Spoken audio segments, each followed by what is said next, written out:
In part one of this interview, Kathleen Richards shared her story about buying and selling a property management business, how to deal with toxic owners and tenants, and what things to look out for when acquiring a business. We continue that conversation here in part two. As a reminder, this podcast is brought to you by 4.5. Since 2012, we have been helping property managers grow their business by getting more owner leads through websites, SEO, content, reputation, paid ads, you name it, we do it. Visit 4andhalf.com to learn more. That's FOURANDHALF.com. And now a quick word from today's sponsor.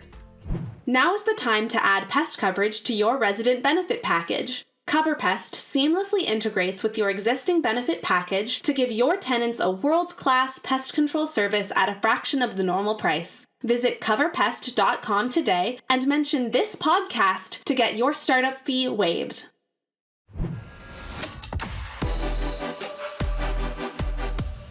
Well, if you don't ever call people out on their bad behavior, then they think tacitly you approve of it and they get away with it, right?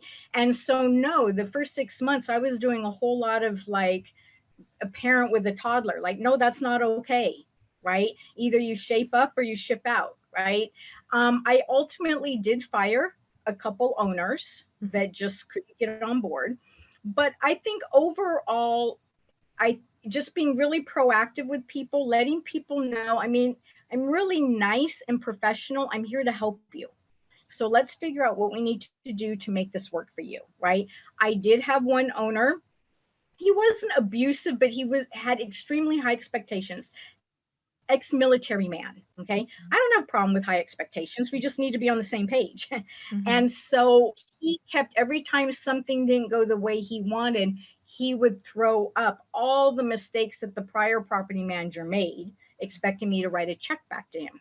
Well, I'm not going to do that, right? And I kept saying, you have to give me a fresh start. You can't keep bringing up things from the past. So with him, I finally said, why don't you and your wife, he had a bunch of properties. I said, let's pick a date. I will notify tenants and we can go tour all of your properties together. And then afterwards, we'll sit down, have lunch. We'll discuss what things you want to do with this property, what you want to do with that property. We'll pull up what's the current rents. You know, we'll have a meeting of the minds. So we did exactly that. And then over lunch, I said, okay, great. We're all on the same page. This is what I can and what I'm willing to do for you, what we can do for you. Okay. What I did with him is after we reviewed everything and agreed on it, we actually did a handshake that moving forward, he needed to allow me to do what we agreed upon instead of always bringing up all the things that had gone wrong with the prior business owner, prior property manager. So, and we had a great relationship from there on out. I think it was just me being willing to tour all the properties with them and finding out what their concerns were, their needs, their wants, and explaining clearly what I could do, what I couldn't do, and how we were going to take it from there. I really love So that. hopefully you got all that. Yeah. And he turned out to be a really dear friend. Years later, his wife passed and I still managed the properties for him. And, you know, he became one of my very favorite clients. Yeah. But it was definitely a meeting of the minds. I was curious because, and it was interesting that you brought up that he expected you to just write a check, because earlier on you mentioned that that's what the past owner used to do. And I was curious, did you have other situations that you had to, was it just him or just a handful of people, or did you really have to teach people that you aren't just going to write them a check if they're unhappy with something that you're doing? Did that come back to bite you a lot? Not a whole lot, because the situations where that happen, those tend to be the property owners that are very hands-on, very involved in their properties. And, you know, I had 110 owners and, you know, most of them, as long as they were getting their money every single month and we handled the maintenance, they were good, you know, but you always have those handful of owners that are very active. And I actually kind of like that. I enjoy that because I have my own rental properties and I tend to be on top of it and involved. And so I can appreciate them wanting to kind of know what's going on. So that wasn't a problem. I think it was just setting the expectations for them of, okay, this is what you get with me. this is how I operate. This is what I want to do for you. Does that work for you? Right. But it wasn't like 50 of my owners, it was Right. maybe 10, and so those are the people that I had the strongest relationship with, because they were actively involved, and they would review their owner statements and call up with questions, or ask, hey, the lease is coming up, are you going to be renewing it? Yep, I'm already ahead of you. You know what I mean? So you get to anticipate those owners, and that's why I say, if you can really up level your communication, those owners. Right. And my staff used to laugh years later when I was Portola Property Management. I would do stuff, and then literally like 2 days later, an owner would call, and my staff would say, oh, we've already taken care of that. And they would come to me, how did you know, Kathleen? I'm like, intuition. I know when they're going to call. And you just beat them to the punch. And so when you're taking over a new business and you've decided to keep the employees because they're running the business really well, and that's part of what appealed you to this business you've acquired, what do you do when they decide to leave because they just don't want to stay with you? Well, hopefully, the person that is selling the business at a certain point in time, they're going to introduce you, okay, as the new business owner. I mean, you need to be honest and upfront with them, okay. I think it's important as the new owner that you sit down and you meet with each employee, and you find out from them. Like I didn't mention before, but I typically would do a survey with my owner clients. What did they like about the business? What was not working in the business, right? So it would give me a direction of how I can improve things, right? You can do the same thing with your employees. You're going to want to sit down and talk to all of them. I think it's really important to listen to their concerns. If you're introduced at a big staff meeting, the first thing I would say is, I'm excited to be here. I'm looking forward to getting to know all of you, hearing what ideas you have for the business, what your career goals are. I know some of you may be worried about, is there going to be layoffs or changes or whatever. I think it's instead of just kind of poo-pooing it, saying, oh, everything is going to be okay. I think it's important to sit down and talk with them, because if you're excited, this is new for you, but if you put yourself in the shoes of them, they're probably really scared. Like, does this mean I have to look for another job? Am I going to get moved to a new department? Am I going to get like a bunch of work dumped on me now and I'm working extra hours? They're just nervous about who this new person is, right? So I think connecting with them, asking lots of questions, really listening to what they're saying, getting them to be, buying into, I need you as much as you kind of need me, right? Like, let's do this together. Um, and seeking their advice, right? Like, you must see different ways that we could improve things. Maybe they've suggested things to the prior owner, and the prior owner didn't want to do it because they were in the process of selling, right? I didn't mean it was a bad idea, right? So now's the time to ask them for input. Find out, what their career plans are. Okay. There may be room too to do some pay increases. Like I said, with my staff member, I paid for her real estate license. It gave her a bump in pay because she got it. And then she had some more responsibilities. Sit down, discuss with them. Do you have a performance plan? Right? I'm looking to work with people that are excited to be here, and you have all kinds of experience. Can you help me get up to speed? So I think it's really coming at it from a place of compassion. You're not going to be turning things overnight. Obviously, if there is a redundancy and you have a bookkeeper that you love and you don't need two bookkeepers and you have to let one go, then you definitely need to have that tough conversation with that person. But hopefully you've talked ahead of time with the person that you're buying the business from, and you already know that, right? And you've already put in place what their separation plan is going to be, or things like that, right? I think probably what happens more often than not is you get a business, you have employees, and then it's not necessarily that the employees all get up and leave, but they're they are ingrained with how they've done things. So the mantra is, well, that's not how we do it. That's not how we do it. Right. And so you end up meeting resistance to some of the change. And so that's where having a, performance, not performance review, but getting their buy-in and putting together a performance growth plan for them. And, do they have desires to do different things in the company, or do they like what they're doing now? And, really finding out, are there benefits, right? Mhm. Asking them and finding out what works for them, especially nowadays with the remote thing. You might find out that, somebody's now starting to care for a parent, Mhm. right? Okay, well, let me think about that. We might be able to do some flex hours or remote work, or, I think if you are willing to work with your people and it makes sense within your organization, they're bringing a lot to the table. What can you bring to the table? And again, it's that meeting of minds. Mhm. The people won't leave if they see that there's opportunity for growth there. They're not going to leave.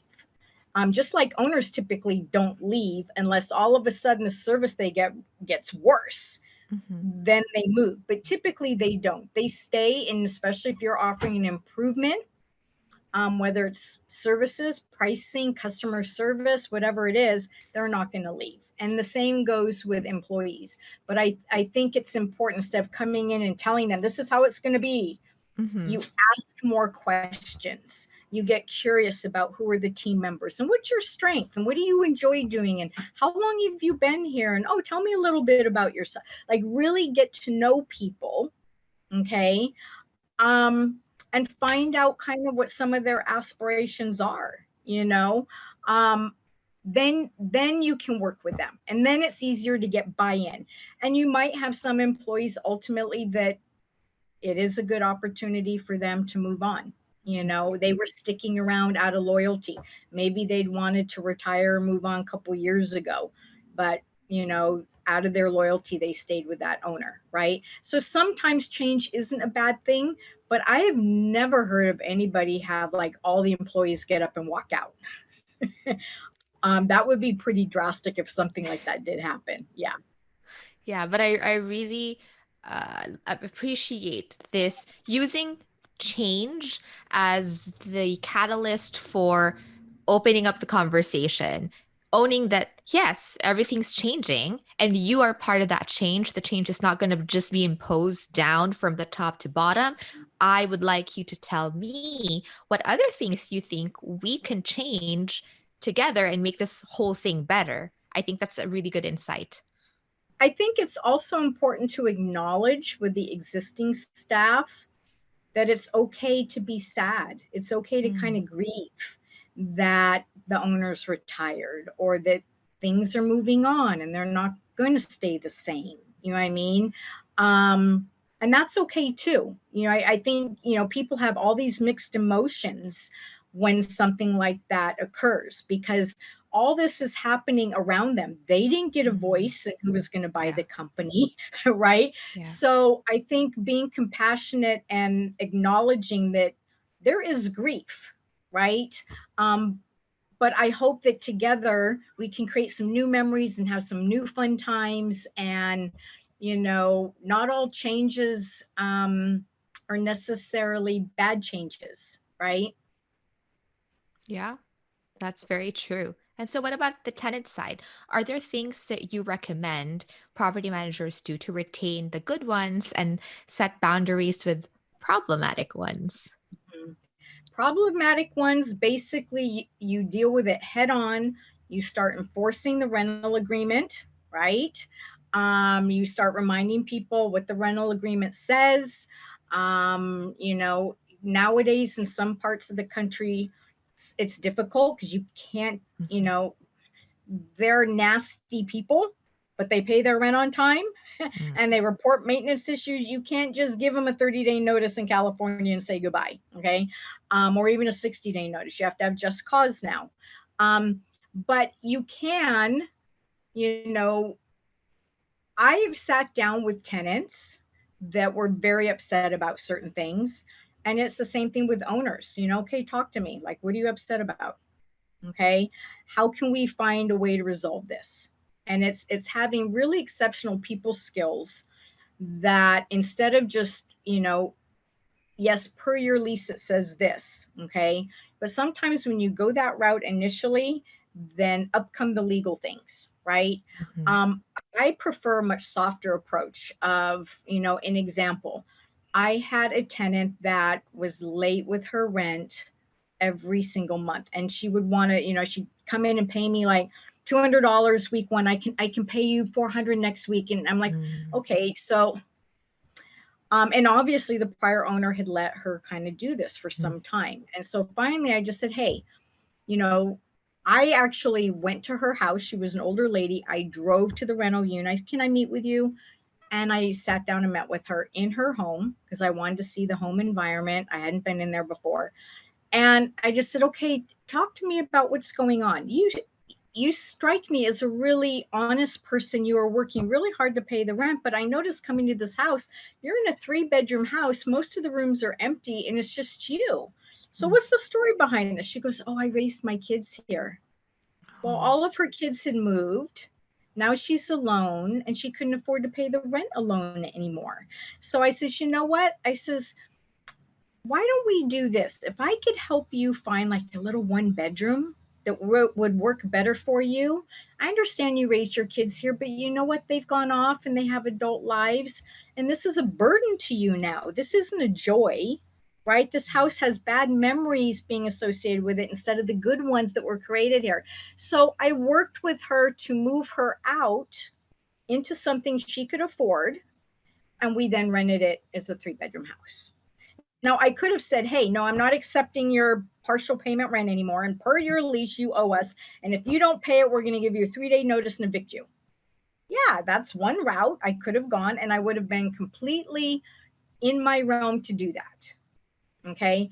But I wanted to ask questions and find out because I truly believe that the majority of people, whether it's owners or tenants or vendors, they want to do the right thing, right?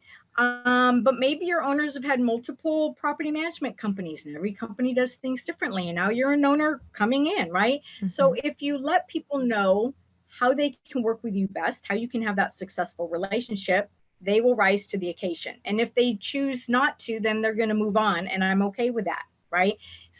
Same thing with tenants. If you explain to them what you expect, if something comes up, just call me. 99% of the time we can work it out. Same thing with I remember back in 2008 and 9, I had a tenant that I was the second phone call after they called their spouse to say they worked in Silicon Valley. They got downsized. Mm. Kathleen, I can't pay my rent. What are we going to do? Right?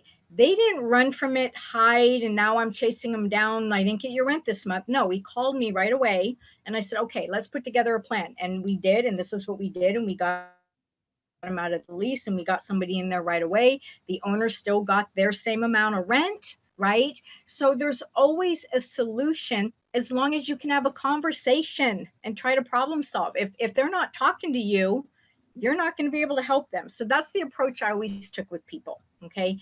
Have a conversation with me and I would reach out to them if I saw like a pattern. Mhm. I'd call them and say, hey, what's going on? You paid your rent great for the first 3 months and now you've been late every single month. And when we approved you, I know you were qualified. What's going on? And then they kind of fess up that they're separated from their partner or spouse or a roommate moved out and now they're struggling to pay the rent. And they were kind of embarrassed to come forward and let you know. And no, okay, that happened. What do we need to do? Right. So I think if you can have good communication with your residents and they feel like you are there to help them, okay, because you hold a lot of power over your tenants. I mean, let's face it, that's the roof over their head. Mhm. And maybe they've had bad situations in the past, right? So I always tried to come from the perspective of how can I help you? How can we solve this together? And I found that worked for me. I never had to do an eviction. I took a few properties where I had to evict the people, but that was only after the owner begged me. and then I manage the property going forward. But I think most of the time you can resolve it. Most of the time people want to do what's right. Most of the time, as long as you kind of explain how we can do it, people will rise to the occasion. And if they can't, well, then you take the hard action of, you know what, it just seems like this isn't working for us. Another quick example, a tenant was a nurse and he worked nights and slept during the day. Mhm. He kept calling us saying, you know, the other tenants in the fourplex are noisy and the kids are running around and playing. And, you know, can you tell them to be quiet? They won't be quiet. I have to sleep during the day. Well, I'm sorry.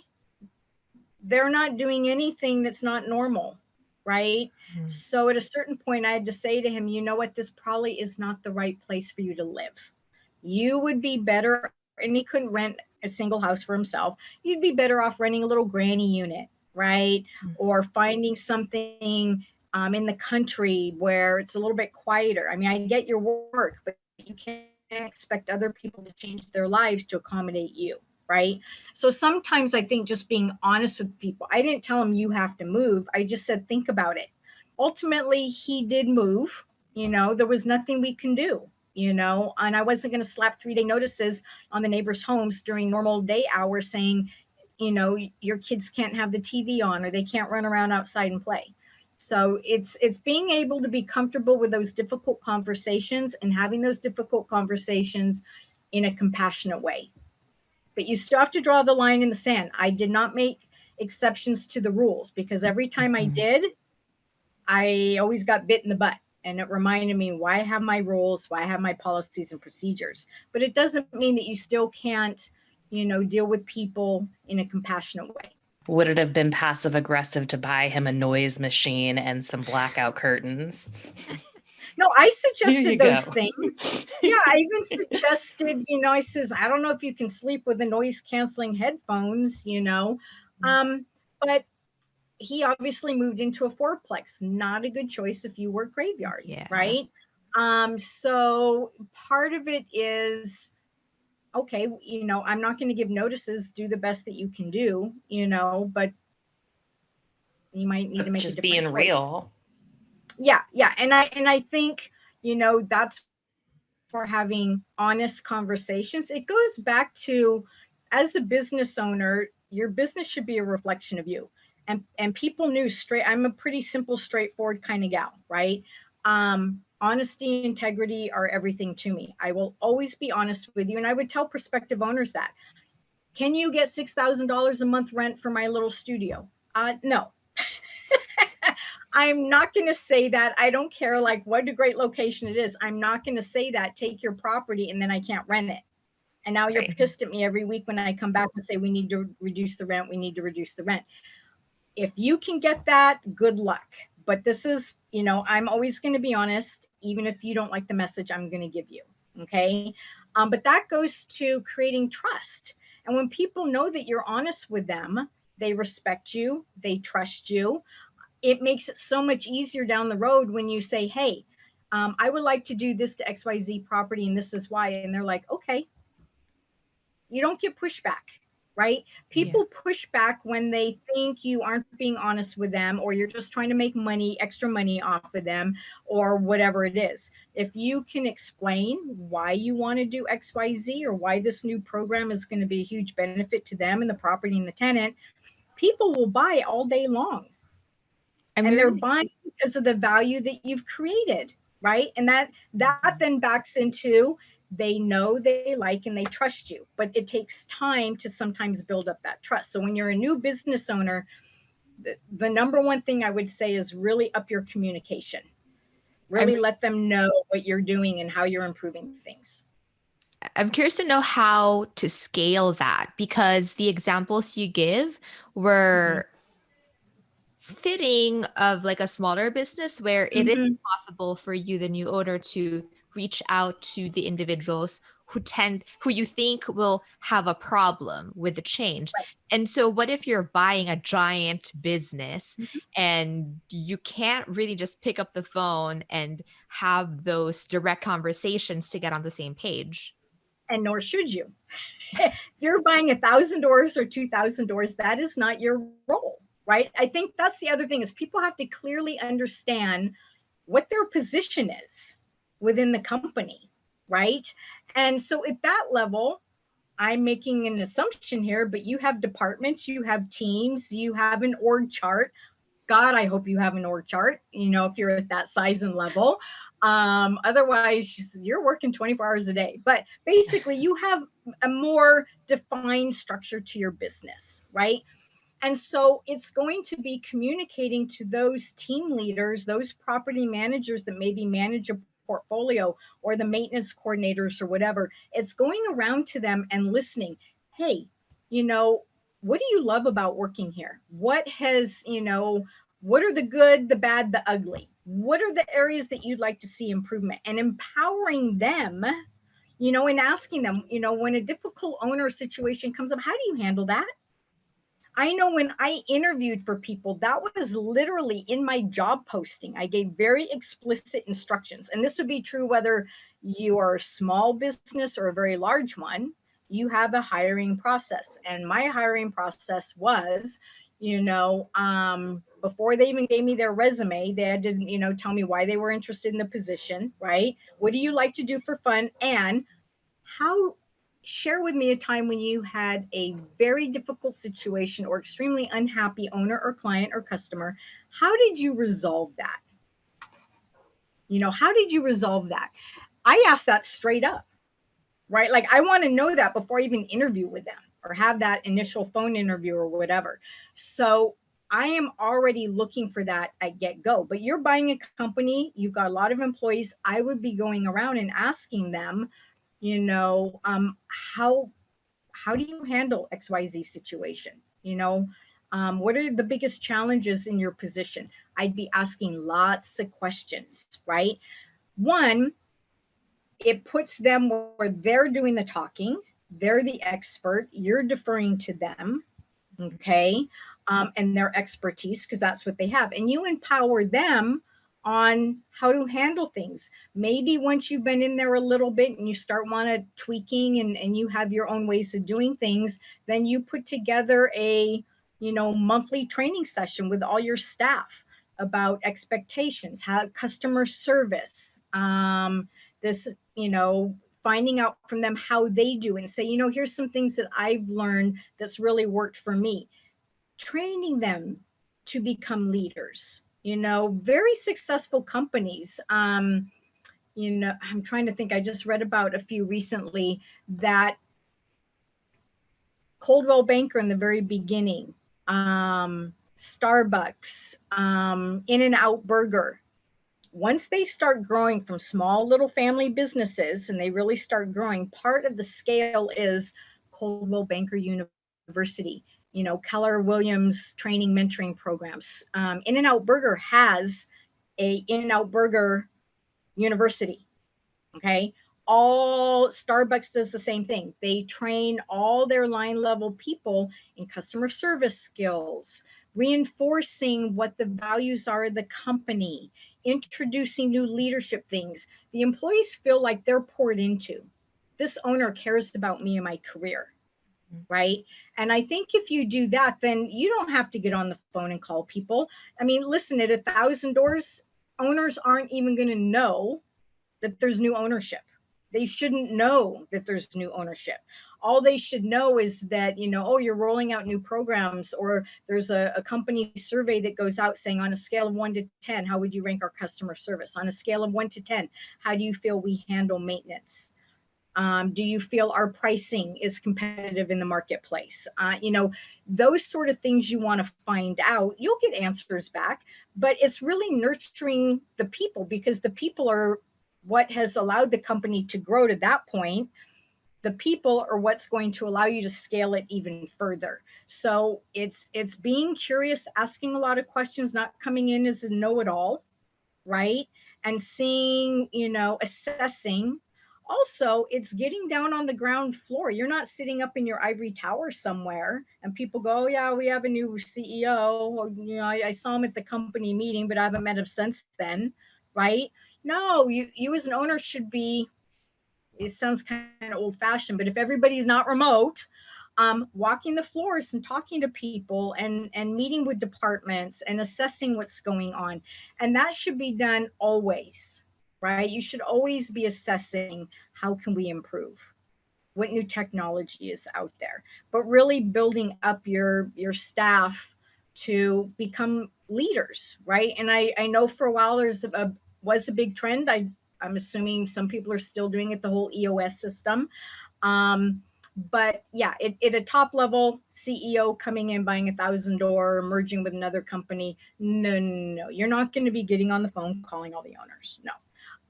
You might, if the company does a regular newsletter, you might want to have a little message from our new CEO, right? That goes out to all the staff, or maybe you do a motivational thing on Mondays or whatever, or you have a company picnic. But no, it's your staff and your employees and your departments that are going to be delivering on your vision, right? Yeah. And it's training them to step into that.